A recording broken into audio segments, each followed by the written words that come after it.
From Keene in the Shire, the Liberty Media capital of the world, this is Daryl W. Perry, host of FPP Radio News for Thursday, July 12th, 2018. Silver is trading at $15.87 per ounce. Gold is valued at $1,244 per ounce. Zencash is trading at $21, and the average price of Bitcoin is $6,197.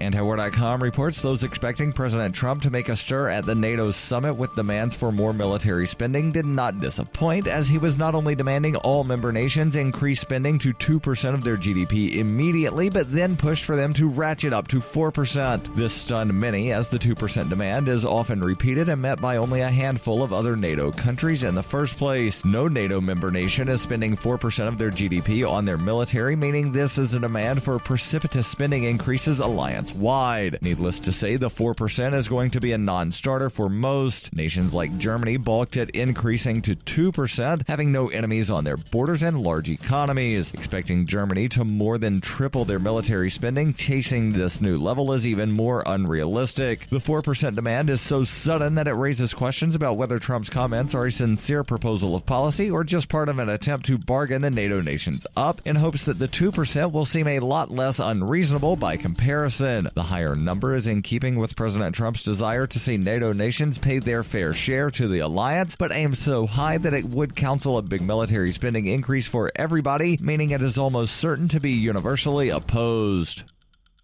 Born into a devastating world and raised among the crowd, the Cloudwalker assumes a new identity and begins the unrelenting quest for truth. In this epic journey, he discovers dark secrets about aspects of his previous life that he once trusted. Through the Journal of the Cloudwalker, he shares both the traumatic hardships and the eternal beauties of his experiences. Dear Society by the Cloudwalker is available from Amazon.com and all major bookstores.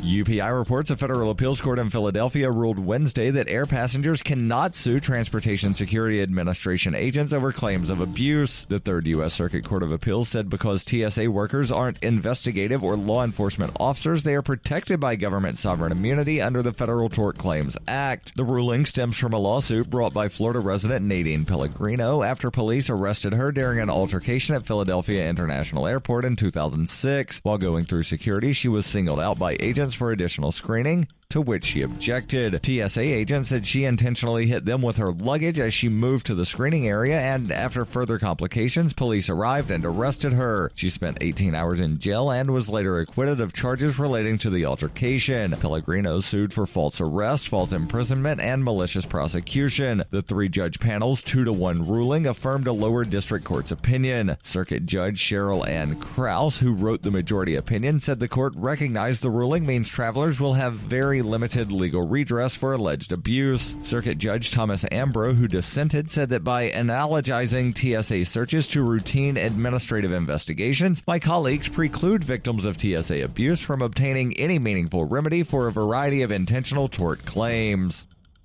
Are you tired of governments murdering people around the world? Stop using their money. There is an alternative. Bitcoin is a stateless, free market, non-political currency. Bitcoin cannot be inflated or controlled by any government. By using their money, you are helping the state. Stop doing it. You have an incredible alternative available now. Learn it, use it, spread it. Get started with Bitcoin at weusecoins.com.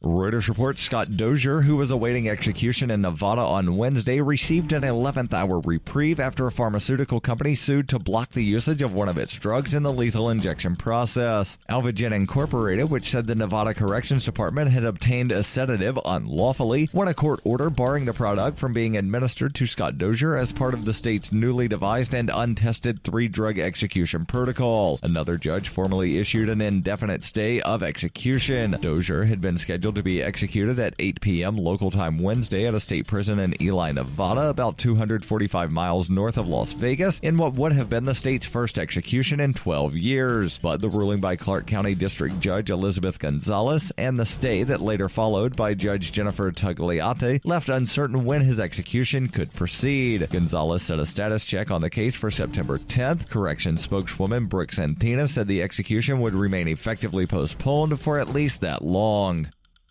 This has been FPP Radio News, online at FPPRadio.com.